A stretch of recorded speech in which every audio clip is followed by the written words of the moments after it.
Good morning, good afternoon, good evening, Notre Dame fans. Whether you're watching live, watching back, listen to this as a podcast, thank you for making us a part of your day. I'm Mike Singer, with me, Jack Soble and Tyler Horka. This is the Notre Dame Six Pack Show, where we take 6 Notre Dame related items and have 6 minutes to discuss each of them.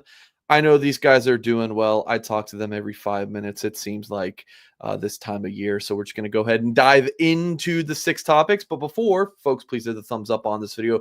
Subscribe to the Blue and Gold YouTube channel for more content. Go to blueandgold.com, your home for all the written coverage and our massive loose emoji message board with thousands of Notre Dame fans. So yeah, let's just dive right into it. We're not starting with the quarterbacks, but Malachi Fields, guys, just how big are the expectations for Fields? Because, Tyler, I don't know about you, bro, but I am bought in. I'm bought in on this receiver group. This is the year they exceed or at least meet high expectations. But with Fields specifically, Tyler, what do you think about him right now? Yeah, I don't want to talk about the entire wide receiver room as a whole because we've been tripped up into doing that way too often while I've been on this beat, and then it doesn't pan out very well. You saw it just last year, quite frankly, with Bo Collins and Chris Mitchell. And I get it, Bo Collins had his moments, but Chris Mitchell, I mean, what did he have? A moment or two? And then Collins himself had some drops and whatnot. I'm expecting the exact opposite from Malachi Fields. I think his body of work at Virginia speaks for itself, and sometimes you can kind of put up big numbers at a place that doesn't do a whole lot otherwise. So I get that. It's sort of the Kevin Love thing, right? He was amazing in, Minnesota, and then he goes to Cleveland, and it's like, is this the guy that's going to help LeBron win a championship? And I think they actually did, but that's besides the point. I think this is a case where Malachi Fields did what he did at Virginia, goes to Notre Dame and does the same type of thing. I expect him to be Notre Dame's number one wide receiver in terms of probably targets, catches, receiving yards, touchdowns. Like, I look at him, I see 6'4", 220, 225, and I see a guy that CJ Carr, quite frankly, who we're going to talk about a lot in this video, can rely on as a first-year starting quarterback and say, hey, that's my guy. Let me lean into him. He's done this before. He's going to do it again. Yeah, I think he's exactly what they needed coming into the offseason. This was, I believe, their second public transfer commitment following Devontae Smith. But yeah, Malachi is 6'4", 222. He's actually bigger than one of Notre Dame's defensive linemen, Logan Thomas. But in talking to the defensive backs throughout fall camp, what stands out is how he uses that size. Like, he's physical. Like, you can be that big all you want, but you need to use that size to your advantage, and Fields very much does that. He's also he won't run away from you, but he's more athletic and agile than you would think with that size. And like, Notre Dame doesn't need him to do a whole lot. Notre Dame doesn't need to run away from people. Notre Dame needs him to win one-on-one matchups on the boundary, make it a lot more difficult to stack the box and stop Jeremiah Love and Jadarian Price. If he does that, there are not going to be a lot of corners. And from everything we've heard in camp, he's done very well against cornerbacks not named Leonard Moore. I actually, in preparation for this discussion, I reached out to a friend of the show, Jacob Infante, who I know watched Fields a little bit over the offseason. He gave Fields a 5th round grade. So I don't know how helpful that is in setting expectations, but that's where someone who watches tape that I trust has him. He said big bodied wide receiver, sturdy frame, good at boxing out defensive backs and 50-50 balls, has the body control necessary to make those contested catches, which is a really good sign. Solid burst off the line of scrimmage. Jacob also saw what Marcus Freeman saw, his effort as a run blocker. Concern is the lack of lateral burst, not too explosive out of breaks. It's not going to make defenders miss in the open field. Basically, Jacob said, like, he's not going to get NFL. He's not going to get like college football open, but he gets NFL open a good amount. And I think that's a big reason, by the way, Fields and Jaden Greathouse are similar like that I think CJ Carr fits those receivers very well because he's going to make those NFL open throws. Saw one of those in the scrimmage clips on Sunday. Go to social media. I know I put it out there. Notre Dame put it out there. If that's what's in store with CJ Carr and Malachi Fields, then that's exactly what you're looking for. He puts the ball in a place where, let's face it, no other wide receiver on Notre Dame's roster is getting to that football, but Malachi Fields is, and that's why you went out and got him from the transfer portal, like you said, Jack, and got him in a hurry. Like Notre Dame knew, hey, I want that guy, and that was a big reason for that. Is probably knew that you were going to be breaking in a first-time starting quarterback, and it's so funny because like you don't view a 6'4", 220 guy as a safety valve, but that's kind of what he is in a sense. He's much more than that, but if that's what Carr needs, then he can use Fields in that way. And speaking of using his body, like you were saying, Jack, look, he's not Megatron because there's only been one Megatron, and that guy was a ridiculous football player, but he can be for Notre Dame what Megatron was for the Detroit Lions and Matt Stafford for all those years. Like, that's the type of player that he is. I think he uses his frame. He's smart, red zone type player. Absolutely. I don't know how many 70-yard touchdown catches he's going to make, if any, but I guarantee you he can make a lot of 30-yard touchdown catches, 20-yard touchdown catches. So he's going to be a weapon for Notre Dame. My expectations, he's probably going to be Notre Dame's number one weapon in the passing game. I see him as either 1A to Greathouse's 1B or 1B to Greathouse's 1A. I think you see a lot of those two this year. Let's leave the Calvin Johnson comparisons to the side and just focus on the security blanket thing, because I do agree with that. Like, if CJ Carr sees that one-on-one matchup, he can feel pretty confident, like, all right, I'm just going to chuck this to his back shoulder, and CJ Carr, talk about in a sec, has the ball placement to make that throw consistently and well. And I think we did see in that practice clip, I think it was against Dallas Golden, a plain talented corner himself, but just put that way outside his frame, he's going to go up and get it with those, probably longer arms than 6'4". I think his length is what really stands out.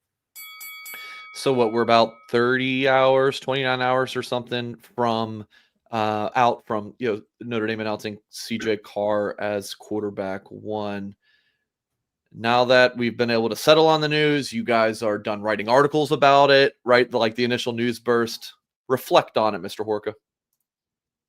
All right, allow me to rant for a second. And I don't normally rant on here, but in my time on the Notre Dame beat, I don't know if I've ever seen one thing, and we'll call the quarterback competition that thing, bring out so much vitriol in the Notre Dame fan base. Like, I love the Notre Dame fan base. I think overall great people. Like, I love interacting with them. Our message board that you mentioned earlier, Mike, is amazing. Social media, pretty amazing people on there. You have your vocal minority, I would say, but like everybody was vocal in this. And I just want to say, yeah, I thought Kenny Minchey was going to win this thing at one point. Like, there was a solid week there where my mind, which go back 3 shows ago, and I told y'all I think CJ Carr is going to win this. I put that on social media as well. We all said that. 10 days later, I'm like, you know what? I think it's Kenny Minchey. All of a sudden, everybody thinks I hate CJ Carr. Not true. I put out a video about CJ Carr throwing by himself before practice while everyone else was stretching, because that happened, and I had never really seen that before. People try to tell me it's because he's rehabbing his elbow. No, his elbow was rehabbed 8 months ago. This was CJ Carr who literally told us, yeah, I'm a bit nervy. I'm a bit anxious. I just want to get out there and get some extra throws in. That's all it was. It looked a little weird to me. So I put it on Twitter, and I wasn't the only one to do that as well. Just every little thing, Jack, in this quarterback competition, people just saw it as a way to pit you against one of the quarterbacks, you against them if they think differently than you. All I want to say is, and I said this yesterday in our recap, CJ Carr is the quarterback number one now. And at some point, we all thought it was going to be him. And now that it's reality, lean into it. Support that guy. Do not get mad at anyone who thought it was going to be Kenny Minchey, because I wasn't the only one. I think, Jack, I'm staring at one in you who thought at least that for a couple days there during camp. So crazy competition. But I just advise everybody to leave all of that vitriol and animosity that I saw, which was totally an anomaly for this fan base. Leave it at the door. Don't bring it to Miami if you're going. Don't bring it to the living room that you're going to watch that game in. Support CJ Carr. I think the ceiling for him is through the roof. I think he's a tremendous quarterback. In no way was I ever rooting against the kid. It's not my job to root for him. I'm going to cover him, but I think I'm going to be covering a really good quarterback. And those are my thoughts on that. Jack, if you want the rest of the 3 minutes, they're all yours, man. That's my rant. I'm not good at talking for 3 minutes in a row, so I'll probably go for about 2. The one thing I'll say about that is, like, big lesson I learned from this whole experience. Everyone thinks you're biased against whoever they want. Like, early in camp, when I think like people were saying, oh, like why won't you mention Carr's 3 picks? And like we did, but like we pointed out that Minchey didn't have the best day that day as well, and everyone's like, oh, you're biased against Minchey, and then later in camp, it's like, oh, you're biased against.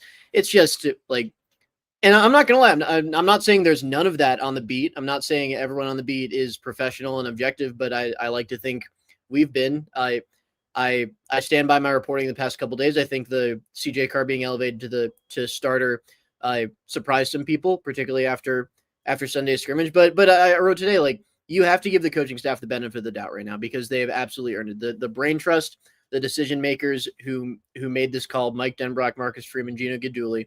Obviously, it's Freeman's call in the end, but have to think he made that with Denbrock in particular seal of approval. So and they also bear in mind they got the quarterback situation right when a lot of people wanted them to make the incorrect decision early in the season. Like the crowd was chanting Steve Angeli, and they stuck with Riley Leonard, and they made the right call because they thought Riley Leonard was capable of taking them where they wanted to go in ways that Steve Angeli was not. With Minchey and Carr, I think they had two quarterbacks who both Notre Dame thinks they can both take them to where they want to go. I think like read Eric Hansen's reporting after the decision was made. I think Kenny Minchey's surge was very real. I think Kenny Minchey made this competition a lot closer than a lot of people thought it would. But in the end, CJ Carr prevailed, and that brings a lot of promising traits to the table. The ball placement, the anticipation, the poise, the pocket presence. We've gone over this a million times. I'm really excited to actually see him throw a pass in a college game, which we haven't done before. But no, I'm glad it's over. Glad that it reached a conclusion, and excited to cover CJ Carr's career. A month ago, the media was getting just roasted for not talking about Kenny enough. And then now we're getting roasted for talking about Kenny too much. It's like, I don't know, man. We can't win. Like, I stand by everything I've reported. Others can't. Others were flat out wrong, saying that Kenny was the starting quarterback. I have nothing to apologize about. My biggest thing in all of this was like, yeah, at one point I put it on Twitter too. I thought it was Steve, then I thought it was CJ, then I thought it was Kenny. I wasn't rooting, or I never said, yeah, it is that guy. Yeah, you never reported it. Just like, yes. At different points in time, I thought, yeah, that guy could be the number one quarterback for the University of Notre Dame. And guess what? Now it's going to be CJ Carr. I'm thrilled for the kid. I think he's going to be tremendous. And Jack, one more thing. I love that you mentioned the coaches. I think it took this long. I think it took this long because they know how big of a deal it is. And like, they want whoever they pick to be the guy that starts all 12 games. And we're going to see if that's going to happen. But if it doesn't, then don't get mad, people. Phil in the comments, bro, I think you have like something wrong in your brain. I do, like, I'm anti CJ. I mean, Phil, you got to go to a doctor, brother. All right, we'll stick it with Horka. What are your expectations for Carr this season? Yeah, I think he's going to be really good. If he stays healthy, I think he can start every single game. So much of it is dependent on what happens at Miami. But even if you lose that Miami game and it's not his fault, or he doesn't make the big glaring mistakes that think it cost you the game, he'll start again against Texas A&M. I'm kind of with Jack, and I've heard him talk about this a few places, that the leash isn't going to be like extremely short. It's not going to be like, oh, yep, you got a quarter and you threw a pick and that's all we're going to give you because the competition was so close. Kenny was right there with you. Now we need to see what he got. No, Notre Dame puts out that tweet, QB1, like they believe that this guy is QB1, and I think they're going to lean all the way into that. Now, I always say this as well. You never know how a kid's career is going to go, especially when he's a first-time starter. Jack, you said it a couple of minutes ago. He's never thrown a pass in the college game.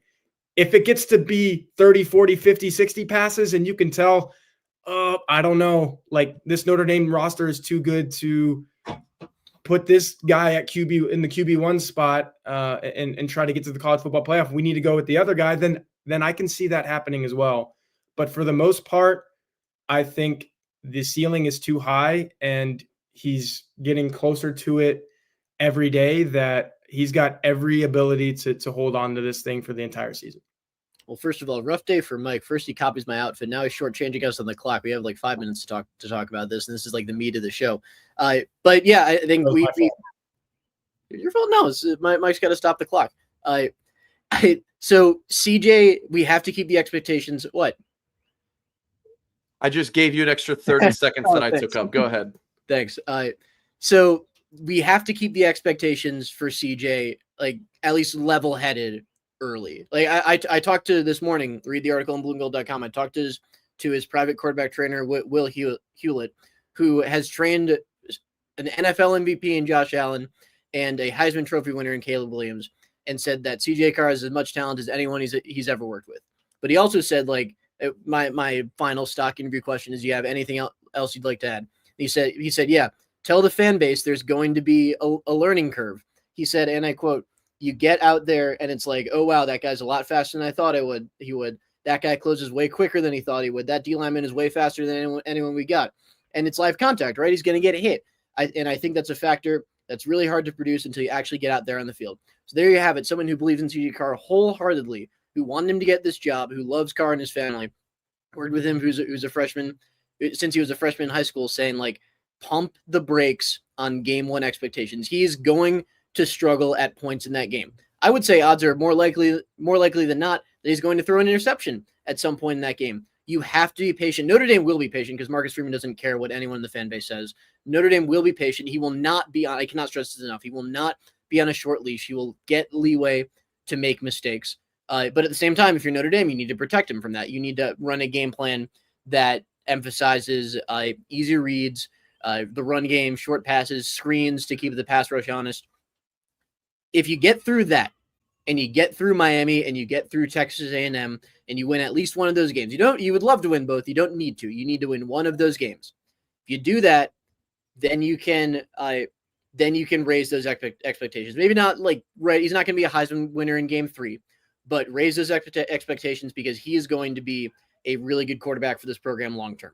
And Notre Dame had two guys, has two guys that it felt that way about, and they chose Carr because his potential as a passer is through the roof. And that you ask anyone who's seen him play, who knows him well, there's a reason why until fall camp he was the presumptive starter. The expectations long term, I think you can raise those as much as you want. Short term, you have to not put your expectations too high. If he gets through those first two games, and we're not sitting here going, you got to start Kenny Minchey in game 3, then I think you're going to see some games where CJ Carr absolutely lights it up. And it is probably as early as that game 3 against Purdue. Their best DB, what was his name? Thieneman, right? He went to Oregon. He's not there anymore. I think CJ Carr can throw for 300 yards in 3 quarters in that game. I know I've been looking at the chat here, a lot of numbers, season opening game numbers. Like, what do you think it's going to be?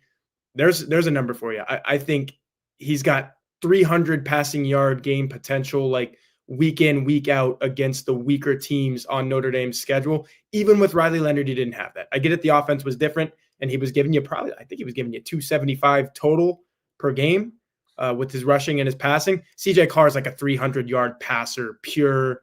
You look at him, he's going to complete those. Now, that might come with 3 touchdowns and an interception because he is throwing the ball like he knows he can, and he can get into a little bit of trouble sometimes that way. And I think that's the biggest thing with these expectations is, Jackie nailed it, learning curve. Listen to Mike Denbrock. It might have been in response to my question on Sunday.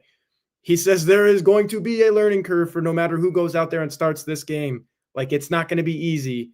But I also think that CJ is going to do a lot of really good things in that game. He's probably going to start against Texas A&M as a result. And I would say he's going to do more good than bad in those first couple of games. And if he stays healthy, if his mentals stay right, all of those things, it's a lot to ask of a kid, but he definitely has potential to be Notre Dame's number 1 quarterback all year. He really does. Love this comment below from Isaac talking about, these quarterbacks going up against those DBs, pretty good tests on a daily basis.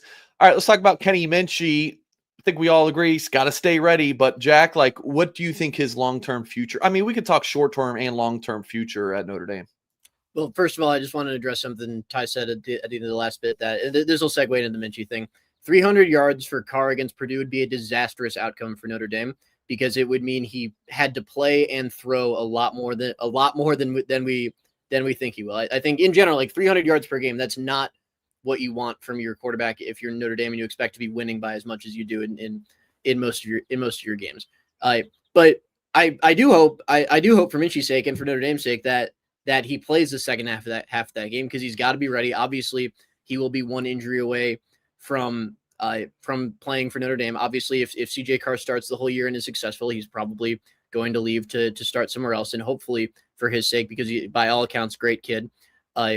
Hopefully for his sake, he's got enough tape by the end of the season to go somewhere and start like Steve Angeli did. Like Steve Angeli put enough tape as a backup to be a Power 4 starter. I think that Kenny Minchey can easily do that. In the short term, obviously he has to stay engaged. I am a proponent of the Minchey package where Notre Dame brings him in, I think particularly in the red zone to add a wrinkle and something that Notre Dame could do to open up the run game. I'm a huge proponent of doing that, not because it keeps Minchey engaged. Like if Minchey needs that to stay engaged, he's probably not the guy anyway, but it's something that I think Notre Dame would be silly not to at least have in their back pocket. I'm not saying they have to use it against Miami, but have it in case you want to use it.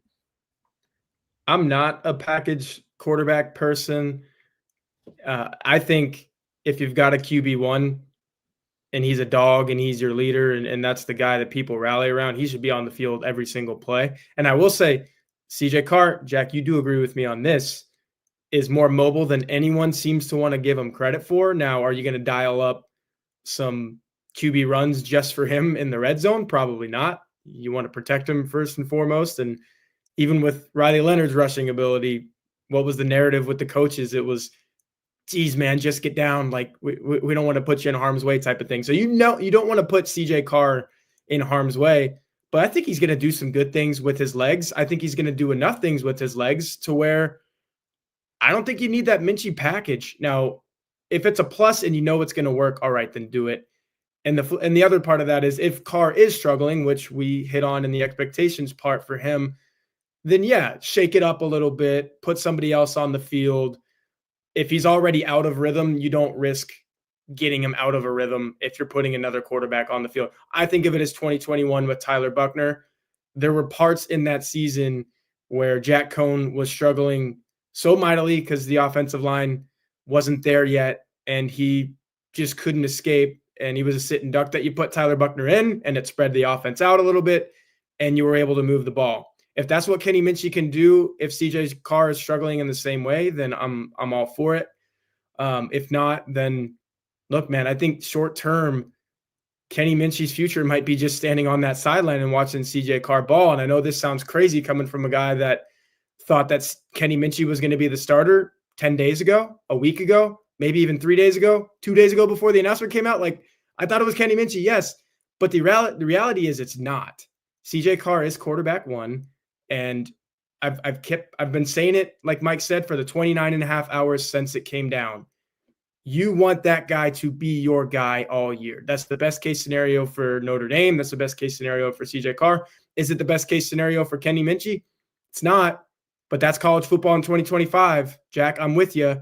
If this is CJ Carr's team all the way through 2025, he's gone, man, and he deserves it. And I hope he gets that degree in 3 years because he deserves that as well.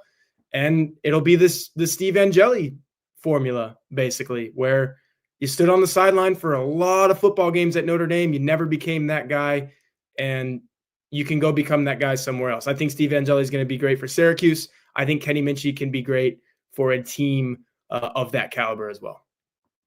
I don't think there's any scenario in which Carr is bad enough in the first 2 games to go to Minchey in game 3 or to turn to Minchey during games 1 or 2. Cause like, even if Carr is bad, like he's going to use that game experience to get better in the future. Whereas Minchey doesn't have that. Like pulling the plug after the first 2 games makes no sense whatsoever. Now, if it's mid-season and it's week 8 and it's not working out, that's when you consider it. But we're obviously so long from even thinking about that.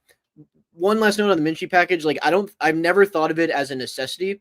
And this is also another problem with the quarterback discourse, because we say Minchey is more athletic people take that to mean Carr is not athletic. Like it's not zero sum. Just because Minchey is more athletic does not mean Carr is a statue. I fully believe CJ Carr is capable of picking up a couple first downs every game on a scramble, or keeping defenses honest with his zone read every once in a while. But I think Kenny Minchey can beat defensive ends to the edge, and that's a big plus in the red zone that I think Notre Dame would be foolish not to utilize at least once or twice this season. But if Jeremiah Love and Jadarian Price and CJ Carr are beating guys in the red zone too, then you leave your QB1. Well, that's a plus for the Minchey package, because that opens up lanes for Jeremiah Love and Jadarian Price. That makes it harder to like it sounds counterintuitive, but it makes it harder to load up for Love and Price, because the defensive ends have to stay home for the runner. Hot take alert. I think Carr might be a better red zone runner than Minchey. I think we've seen it in the spring. We've seen Minchey do really, really well with that. Yeah, I think Minchey is really good at it as well. There's something about Carr. It's in high school tape or what? There's something about Carr's like mental makeup and physicality that I think might be better in the red zone. Hot take.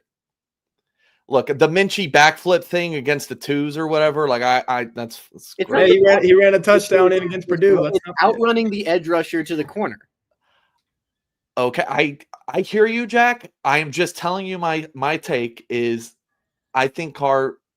I'm not a QB like a Minchey package guy right now. I think Carr can do just as well in the red zone. That's my take. All right, let's move on. What is like the biggest fall camp surprise that you had? Something that you just really did not see coming going into camp? Biggest fall camp surprise for me is that it appears that Jason Onye is in line to start at 3 technique defensive tackle over Gabriel Rubio, which I take as a great sign for Notre Dame, the same way I'd take it as a great sign if Gerby Lambert starts at right guard. And that, like, we know what Gabriel Rubio is. It is much less plausible to believe that Gabriel Rubio somehow got worse than it is for us to believe that Jason Onye is putting it together consistently. Because we've always seen the flashes from him. Like his flashes are as good as anyone on that defense. He has just never been able to put it together consistently. But if you listen to Chris Ash and Marcus Freeman talk about him, particularly Ash, because Ash was really raving about him, and Ash is not someone who just raves about a player randomly. Like, and that they're putting their money with where their mouth is and putting him with the first team, like that is shocking to me. If like obviously the snap counts are probably going to be like 35-27 in games. I don't know if my math is right. It's probably like 60 to 70 snaps a game, but it's going to be the top 4 of the defensive line are going to rotate pretty heavily. But if Onye has really earned the right to start over Rubio, and based on our last couple of practice viewings, like he's been in there with the ones, even when Rubio came back from whatever minor injury we had, that is shocking to me in a pleasant way. My biggest fall camp surprise, and this is going into it, like erase everything you have learned through the 3 weeks in fall camp from your memory, is that Will Pauling is a captain. Because I just did not know all of these things about Will Pauling. Like, first day of camp, what does Marcus Freeman say? That dude is a dog, right? And then you talk to his position mates, and they're like, oh, yeah, he's the man. You talk to the defensive backs, and it's like, God, I hate covering this guy. He's just everywhere. And we knew that part. We knew that he could play the field. He could play – he's probably the most versatile Notre Dame receiver in that sense, in that he can play 2 positions better than anyone else on the team can play any of those 2 positions. So you knew the versatility was there, but the leadership, man, the Goog Rat is what they're calling him. Obviously, Notre Dame's facility is called the Goog, Guglielmino Athletics Complex. He's slept there a couple of times. He knows the custodians. He's always studying the playbook. So all of that in mind, not surprising he's a team captain. But before that, what did we know about him? He was the guy that was hurt in the spring and hurt at Wisconsin last season, for that matter, and was just trying to make the most of his last year as a college football player. And boy, is he ever doing that right now. He's one of 6 Notre Dame team captains, and you look at the list that he's on there with. Yeah, some of those guys are younger, but they're Notre Dame through and through, man. Like Donovan Heinisch, Notre Dame through and through. Drake Bowen, Adon Schuler. He put himself in the same vein as those guys, and he's only been here for 8 months or whatever. Very impressive. And I will end this piece with the same way I started our fall camp six-pack shows with the bold prediction. I think he's Notre Dame's number 2 receiver, man. I think this is more than a figurehead label. I think he is also a dude on the football field, and I would not be shocked if at the end of the year you're looking at the 2 most veteran guys, the 2 guys that have the most track record at catching footballs at the college level, Malachi Fields, Will Pauling. I think Will Pauling is going to be right up there as a production guy, more than just a leader. He's going to be a production guy for Notre Dame too. I wouldn't go that far, but I do think he's going to be plenty productive. I don't know if any of the top 4 has a chance of going for like 1,000 or even like 800, depending on how prolific the passing game is, because they're going to spread the ball around that top 4 a good amount. Plus, there's Eli Raridan, who Mike Denbrock can't talk enough about. Plus Jeremiah Love, of course, they're going to involve a ton in the passing game. Other fall camp surprises.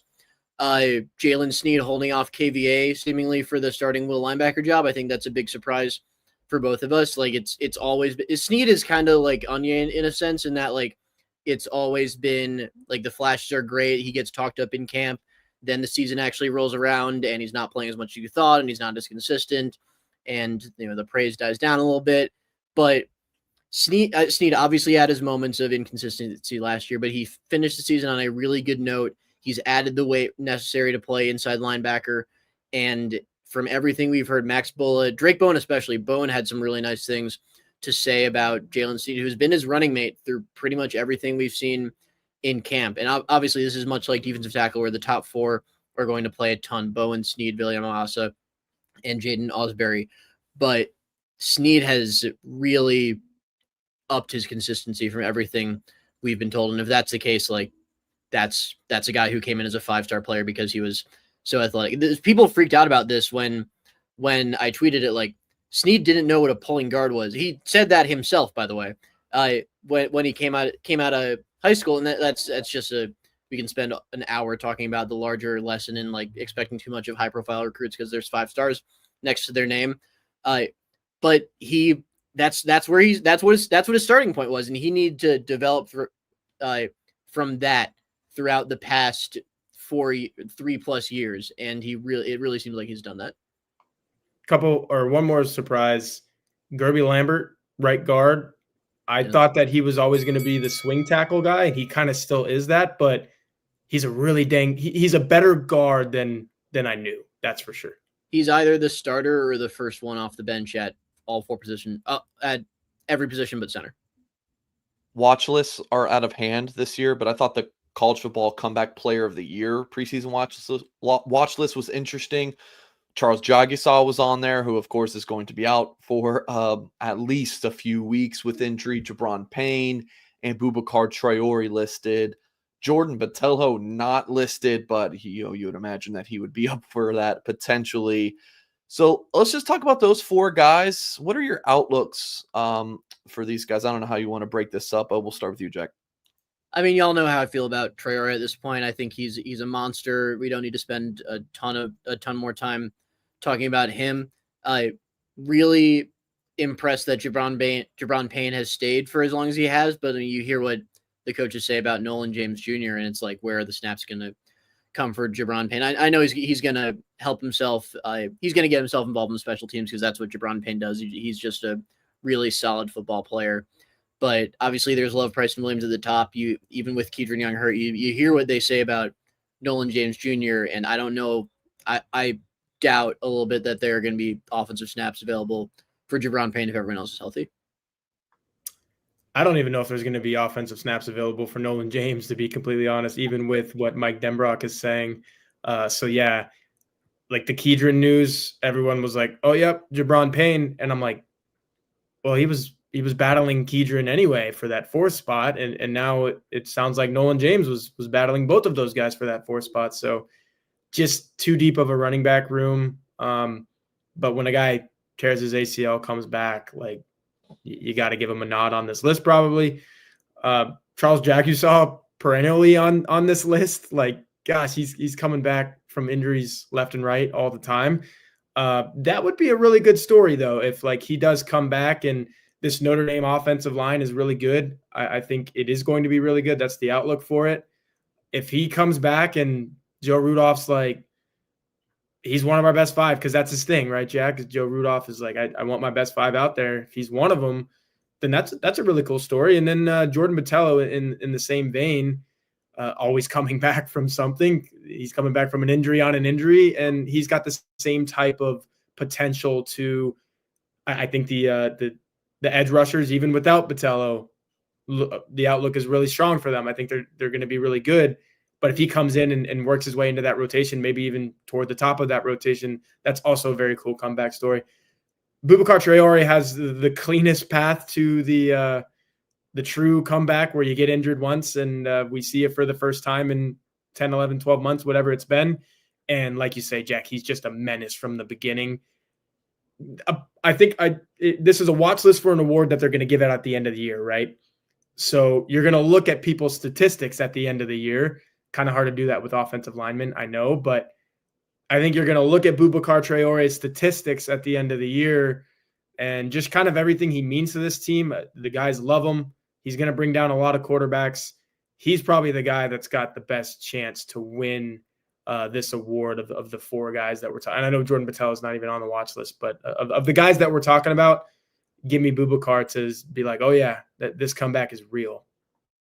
I would love to, but I totally lost my train of thought because of J Carr's comment. There's someone on. You would love to do something. No, I was thinking of Jeremiah Love, and then I saw J Carr's comment that there's a guy on the roof behind me, and I was like, "What on earth are you talking?" No, there's no one on the roof behind. There might be someone on the balcony. J Carr gave me a heart attack there, but that's a chimney, J Carr. That's a chimney. What do you mean banned in room, Mike? It's not 5-minute timeout for J Carr. There's only 2 minutes left in the show. Oh, we'll have some banter at the end, but no. So I think besides Jeremiah Love, and that's where the Love thing came from. Besides Jeremiah Love winning the Doak Walker, I think Boubacar Traore has as good a chance to win the Comeback Player of the Year as any Notre Dame player has a chance to win any award on these watch lists, and any award that they've been on a watch list. And I think like obviously Leonard Moore, Jim Thorpe is up there, but that Caleb Downs is just going to be tough to beat out. He's one of the best players. You saw how hard it is to win that when Xavier Watts had the 2 seasons that he did and didn't win it, you know? Yeah, there's just a lot of good defensive backs, but I think Boubacar Traore has a great chance to win this award. I think he's a fantastic pass rusher. He's looked good whenever we've seen him in camp. I don't expect there to be too much of a ramp up period. I think he won't be like 50 snaps right away, but I don't think it will be as bad as it was for Mitchell Evans in against Texas A&M, where like he plays 10 snaps only on passing downs. I think they're gonna generally conserve Traore for the most important reps against Miami, but I would expect him to do like 20 to 30, maybe 40 if he's feeling really good, not like 10 like Mitchell Evans did. So I don't, and beyond that, I think he's going to be totally fine after the bye week. I expect huge things for him this year. Mark with glasses makes a good point. We already talked about this. But did I have to keep my head on a swivel? Yeah, that. But Jason Onye might be Notre Dame's personal comeback player of the year, right? Just because not everybody knows. A lot of people, most people don't know kind of what he went through. And Chris Ash said that the other day. Like, I didn't even know Jason Onye's story until I got here and talked to him. And, mental health is a real thing. And it affects people in different ways. There's different triggers for it. There's different ways that it comes up. But, like, to get through that and to get where he's at the place where he's at, where you were saying, Jack, like he might start and it didn't look like he would. Very impressive. And he's a personal comeback guy for Notre Dame. 100%. And that's why it's so incredible that Onye's starting too, because like all of the surprise when I'm talking about Onye starting, like that's all on the field stuff. Like that's not even getting into the off the field stuff. So it's just an incredible story. Folks, if you have not done so yet, please hit the thumbs up on this video. Subscribe to the Blue and Gold YouTube channel for more content. Jack, I want to say last week I just gave you the floor to talk about whatever you wanted, and you loved that. Do you have anything this week? Am I remembering that correctly? I think it was more natural last week. We went right into something. It was more natural last week. Last week it was all about Max Hurlman. How about Bo Collins? I guess to catching like the 80-yard moonball from Russell Wilson. Like, and also he was playing in the first quarter of a preseason game with the starting lineup. That's a great sign for his chances to make the route. He like Mike. I don't know if you've been following this, Mike, but Bo has had a great camp with the biggest training camp surprises. Bo Collins. Second, but Max Hurlman is still the fact that Max Hurlman is even in an NFL training camp. I can't lie. I've been looking at both of those glass half empty. Like, should Notre Dame have used Max Hurlman in the slot last year? And also, wasn't Bo Collins like longest reception last year the Texas A&M one? Am I remembering that correctly? No, he had a 50-something yarder against I think Miami, Ohio. I don't think it was fit. I think it was like 38 yards. I think it was 50-something. Touchdown? The touchdown was like 38 yards. I have a weird. No, it wasn't a touchdown. It was later in the game, like kind of over 50-yard or two. Over the Maybe middle. That's why I don't remember. But yeah, my brain is like no, that might have been Stanford. It was one of those home games where they won in a blowout. It might have been Stanford. Yeah, I go to like Notre Dame. They had that last year, and it's just like I don't know, bro. But I'm very happy for them. I will say this. Mike Brown, I think when we were interviewing in fall camp, he was pretty candid. And I even put candid in the headline that I used this quote in. He basically said, yeah, don't take any of the statistics or like any of the takeaways that you had from last year's wide receiver core to heart, because we didn't know who the heck we were as an offense for like a month and a half. Yeah. Like it didn't get going until October probably. And even then Notre Dame was still not a passing team. So I think it's going to be a lot different on that front this year. Bo is always someone who, like, if I was an NFL team, I would have loved to take a shot on him as like an undrafted free agent or a 7th rounder, because he's got the size, he's got the athleticism, he's got the length, he's gritty, he's going to put in the effort. He just couldn't put it together as a pass catcher. But I think that that's the kind of, he's got plenty of experience. He's got the reps. That's the kind of player you take a shot on as an undrafted guy. Played for Marcus Freeman and Dabo Sweeney. Injured, like never got injured in college, right? Like he's always there. Always played like at least 10 games. His last season with Clemson, I think he got hurt down the stretch. But I think he still played at least 10 games every season, like across and very productive. He was like, even as a freshman. Like he had the hamstring thing last year in the playoff, and he was like, "I'm playing." Yeah, I love Bo. Love covering him as a recruit when Notre Dame was after him in the 21 class. They didn't really have a chance to get him, but his dad was one of my favorite interviews. He shout out DeAndre Collins. He's great. Still fun to just see him on Twitter pop up on the timeline. Love the great Twitter parents. DeAndre Collins, KVA's mom. Yeah, KVA. I'm not going to try to pronounce her first name because I would butcher it and I'd feel bad. But KVA's mom's awesome. Yeah, got some more coming as well. Sullivan Garvin's mom. Tracy Garvin is a very positive presence on the Bird app. And then in the 27 cycle, Teddy Gerard's mom, George, is awesome as well. So some fun ones. All right, well, that's going to do it for this show. Hit the thumbs up if you have not done so yet. And as always, folks, we will catch you next time.